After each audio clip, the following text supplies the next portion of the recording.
right, hello wine drinking people. Today is Saturday, July 24th, finishing up another great week here at the Wine Watch. And just one event for you next week. So we've got a light week next week. A lot of people away on vacation. I've noticed that, getting the emails back, bouncing, sorry, I'm going to be gone this week, next week. So maybe it's a good thing we took a little bit of time off this week with our tastings. But we got a great tasting next week at Cafe Max with Pinot Noirs from mainly California, a little bit of Oregon, and one Burgundy squeezed in there. That is Wednesday night at Cafe Max. All right, well, what have I got to sell you today? One of my favorite wines, one of my favorite things about a wine is distinctness. What makes it unique, and that's the place where it's from. And I like to do what I call the Kiss the Ground tour, Kiss the Dirt tour, and visit these places. And one of the places I've been fortunate enough to visit is the Porrera. This is an area that is about an hour south of Barcelona in Spain.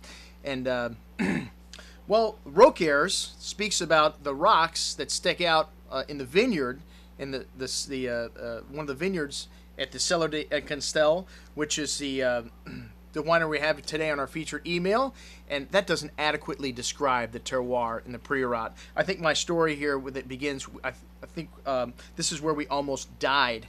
Adequately describes it. One of the vineyard sites we went to visit at this winery was so steep as the truck was going back and making three-point turns, it looked like we were falling off the edge of the mountain, and it's about a 60-degree incline. So it looked like we were about to all perish. We were screaming in the back of the truck, literally.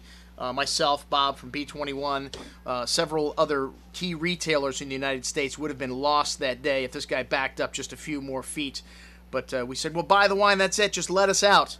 A very unique place, and Licorel, the name of the rock, the soil that they have, these rock outcroppings, really, you notice that minerality in the wines. One of the easiest wines to pick out at a brown bag tasting, which we're about to have right now. We're running a little bit late with our show today.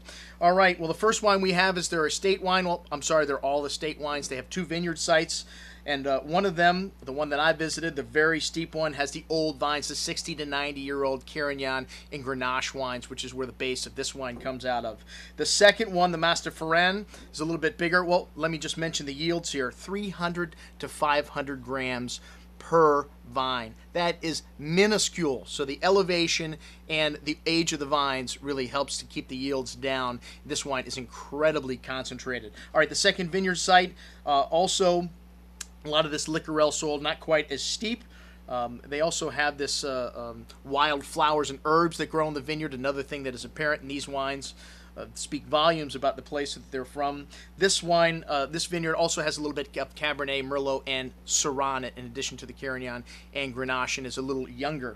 And they get a whopping 1.5 to 2 grams per vine from this vineyard. This is where the Marge comes from, which is the second wine. They make about 500 cases in a good vintage of the Roquers de Porrera and about 1,500 cases of Marge. What's their day job? That's all they do. An incredible property. Check it out on today's email, Roquers de Porrera and Marge. I'm your host, Andrew Lampasone, signing off for the Wine Watch, saying remember, always drink the good stuff first.